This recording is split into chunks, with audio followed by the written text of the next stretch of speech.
नमस्कार मित्रों, welcome to SGKG studies and SGKG 2.22 YouTube channel classes. अभी तक हमने फिटकरी के फ़ायदे देखे। फिटकरी घाव में, दमा में, नकसीर में, दस्त में, मलेरिया में, पायरिया में, कई तरह के रोगों में काम आ जाती है। हमने देखा कि चर्म रोग में ये लाभदायक है, कील मुहासे में छुटकारा मिलती है इससे, दांतों के दर्द में लाभदायक है, चेहरे पर लगाने से ग्लो बढ़ जाता है, खून रोकने में फ़ायदेमंद है, खांसी में फ़ायदेमंद है, फटी एड़ियों में आराम मिलता है। तो जब इतने चमत्कारी फ़ायदे हैं फिटकरी के, तो हमें ये जानना नितांत आवश्यक है कि इसको प्रयोग में कैसे लाएं, इसको उपयोग में कैसे लाएं। क्या फिटकरी सीधे खा जाए? क्या फिटकरी पूरे शरीर में लगा दें? कैसे करें जिससे ये सब हमें चमत्कारिक फ़ायदे मिले? आइए हम उसी के बारे में यहाँ पर डिस्कस करते हैं। हाँ, एक बात ज़रूर है, डिस्क्लेमर है कि फिटकरी के प्रयोग से पहले डॉक्टरी सलाह ज़रूर लें। दांतों और मुंह के लिए हम इससे पहले वाले वीडियो में हम चर्चा कर चुके हैं कि फिटकरी के उपयोग से दांत और मुंह दोनों में फ़ायदे होते हैं। दांतों से प्लाक और कैविटी हटाने के लिए, मतलब दांतों के भीतर जो जम गए होते हैं पत्थर के जैसे जैसे जो दुर्गंध जम गए होते हैं, जो गंदगी जम गई होती है, उसको हटाने के लिए फिटकरी को माउथ वॉश के रूप में इस्तेमाल कर सकते हैं। इसके लिए 1 गिलास पानी गर्म कर लें, उसमें चुटकी भर नमक और 1 छोटा चम्मच फिटकरी पाउडर मिलाकर छान लें। क्या करना है, फिटकरी नॉर्मली पत्थर टाइप का होता है, उसको कहीं पर रख करके उसका पाउडर बना लेना है। पाउडर बना करके उसका 1 छोटा चम्मच, टीस्पून से भी छोटा चम्मच, उतना पाउडर गर्म पानी में नमक, सिंधा नमक और ये पाउडर डाल करके और उसको घोल देना है। उसके बाद से उसको छान लेना है और छान करके ठंडे होने के बाद से उसे गलाली करना है। उसको पीना नहीं है, उसको सिर्फ गलाली करना है, उसको गार्गलिंग करना है, कुल्ला करना है। मुंह में लेकर के उसको कुल्ला करने से दांतों के लिए भी लाभदायक होता है और मुंह के लिए भी अच्छा होता है। इससे पहले हमने देखा कि ये जुओं को हटाने के लिए भी लाभदायक होता है। जुओं को हटाने के लिए क्या करना है, फिटकरी का पाउडर लेना है, इसे पानी में मिलाना है और इस फिटकरी वाले पानी को स्कैल्प में, मतलब खोपड़ी में लगाना है, अपने खोपड़ी में लगाना है, क्योंकि जुएं जो होते हैं वो लगभग खोपड़ी में ही होते हैं, बालों में कम गए रहते हैं। 10 मिनट तक इसका मसाज करना है और इसके बाद ठंडे पानी से बालों को धो लेना है। इसके बाद शैम्पू, कंडीशनर जो करना है सो करते रहिए, आप जुओं से निजात पा चुके होंगे। ऐंठन के लिए ये एक विशेष प्रकार का दर्द होता है। ऐंठन के लिए समान मात्रा में हल्दी और फिटकरी पाउडर लें, पेस्ट बना लें और प्रभावित जगह पर लगाएं। ध्यान ये रखना है, पेस्ट को सिर्फ लगाना है, वहाँ पर मलना नहीं है, मसाज नहीं करना है। सिर्फ पेस्ट उस जगह पर लगा दीजिए और लगा करके सूखने के लिए छोड़ दें। बाद में हल्के गुनगुने पानी से त्वचा को धो लें। दिन में 2-3 बार कुछ दिन यह उपाय करने से दर्द में राहत मिलना शुरू हो जाता है। चूँकि ये चिकित्सीय उपाय है, इसलिए फिटकरी के प्रयोग से पहले डॉक्टर की सलाह अवश्य लें। जब चोट लगती है या घाव होता है तो उस पर भी ये एंटीसेप्टिक का काम करता है ये। तो जब ये एंटीसेप्टिक का काम करता है तो इसको कैसे यूज करना है, 1 गिलास गर्म पानी में, गुनगुना पानी में 1 चम्मच फिटकरी पाउडर मिलाना है और अब उसे क्या करना है, ठंडे होने के लिए रख देना है। अब इसके बाद उस चोट या घाव को इस पानी से, इस फिटकरी पानी से दिन में 2 से 3 बार धोना है। जहाँ भी चोट लगी हो, कट गया हो या कहीं पर घाव हो गए हो, वहाँ पर इसको 2 या 3 बार दिन में इस पानी से धोना है। आप देखेंगे कि आपका चोट या घाव भरने लगा और आपको इससे आराम मिलने लगा। शेव करने के बाद, आपको हम इससे पहले ही बताए थे कि आफ्टर शेव लोशन के रूप में ये काम करता है। सो शेविंग करने के बाद मतलब दाढ़ी बनाने के बाद आप चेहरे पर पानी की कुछ बूंदें छिड़क लीजिए और सीधा फिटकरी का जो पत्थर है उससे रगड़ सकते हैं। पहला उपाय ये। दूसरा ये है कि मग में थोड़ा सा पानी डाल लीजिए और उसमें अपने फिटकरी को भिगा लीजिए और भिगा करके तब उस फिटकरी से जहाँ जिधर शेविंग किए हैं उधर आप इससे मसाज कर सकते हैं।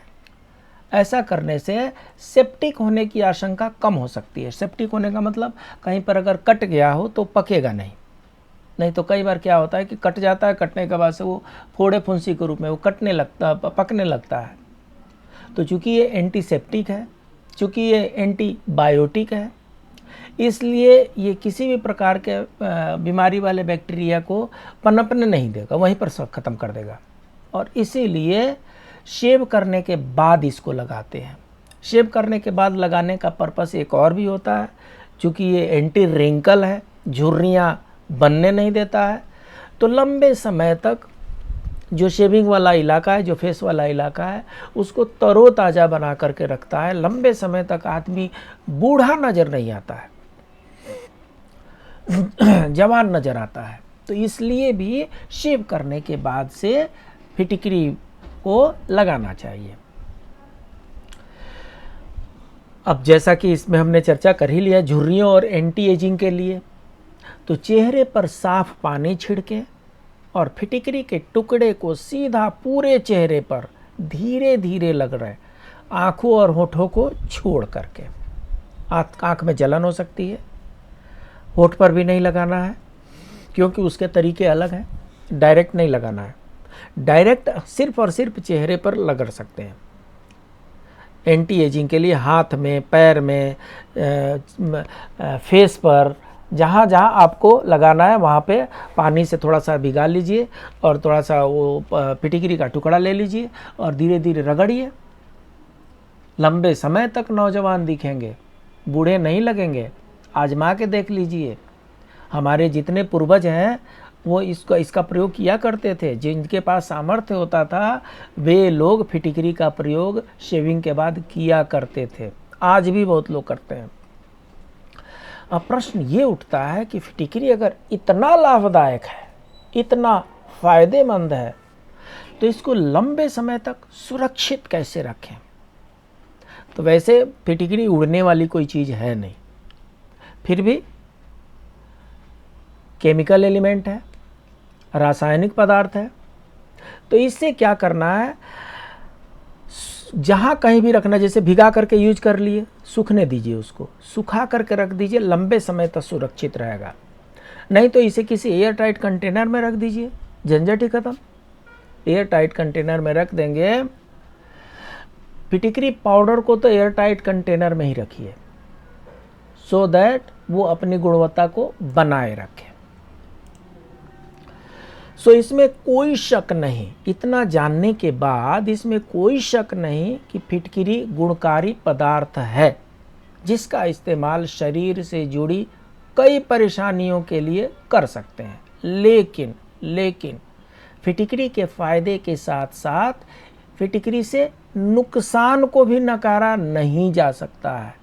तो आइए अभी हम फिटकरी से होने वाले साइड इफ़ेक्ट के बारे में जान लेते हैं। फिटकरी को सूंघने से नाक, गले में जलन, फेफड़ों को प्रभावित करने वाली खांसी, घरघराहट, सांस लेने में तकलीफ हो सकती है। ये उनके लिए है जिनको सूट नहीं करता है।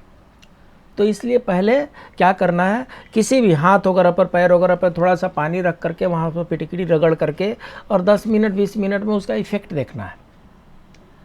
अगर उससे खुजली हो रही है, स्वेलिंग हो रही है, किसी प्रकार की तकलीफ़ हो रही है, जलन हो रही है, तो इसका मतलब कि आपका बॉडी फिटकरी को एक्सेप्ट नहीं कर रहा है। आप फिटकरी का उपयोग ना करें। आप फिटकरी का उपयोग ना ही करें तो अच्छा है। बाकी जिनको सूट करता है उनको कोई समस्या नहीं है। अधिक मात्रा में चेहरे पर फिटकरी लगाने से नुकसान के रूप में स्किन पर जलन और रैशेज की समस्या हो सकती है। देखिए ऐसा है, अति सर्वत्र वर्जयत। सब कुछ की एक लिमिट है, एक सीमा है। दाल में नमक तभी तक अच्छा लगता है जब तक एक रेशियो में हो। अगर अधिक नमक डाल दिया गया तो दाल को फेंकना पड़ सकता है। तो वही हाल यहाँ पर फिटकरी का भी है। फिटकरी एक रसायन है, एक दवा के रूप में उसका उपयोग करना चाहिए, एक सीमित मात्रा में करनी चाहिए। अधिक करने से उसके भी नुकसान हो सकते हैं। पानी में मिलाई गई फिटकरी के संपर्क में आने से आंखें बुरी तरह प्रभावित हो सकती है। इसलिए जो फिटकरी का पानी है उनको आंखों से दूर ही रखना है। चेहरे पर जब हम शेविंग के बाद मसाज करते हैं उस समय भी आंखों पर फिटकरी को आने नहीं देना है। कुछ प्रश्न है, कुछ लोग प्रश्न पूछते हैं फिटकरी के बारे में। क्या गुनगुने पानी में फिटकरी डालकर पीना फायदेमंद है? तो आपको बताते चलें कि पानी को साफ करने के लिए फिटकरी का इस्तेमाल होता है। जिन लोगों ने वाटर क्लीनिंग सिस्टम देखा होगा, नदी से तालाब से पहले पानी को लिया जाता है, उसको ले करके टैंक में फिल किया जाता है। उस टैंक में से जिस टैंक में पोटेशियम सल्फेट एलम जिसको फिटकरी कहते हैं, फिटकरी के टैंक में उसको पास कराया जाता है। उससे क्या होता है, उसकी जो जितनी भी बैक्टीरिया होती है वो मर जाती हैं, उनमें जितनी गंदगी होती है वो नीचे बैठ जाती है। उसके बाद से क्लोरोनाइजेशन किया जाता है, क्लोरीन के टैंक से उसको पास किया जाता है। तो कई प्रोसेस होते हैं जो वाटर जो हमें सप्लाई में आता है उसके शुद्धिकरण के।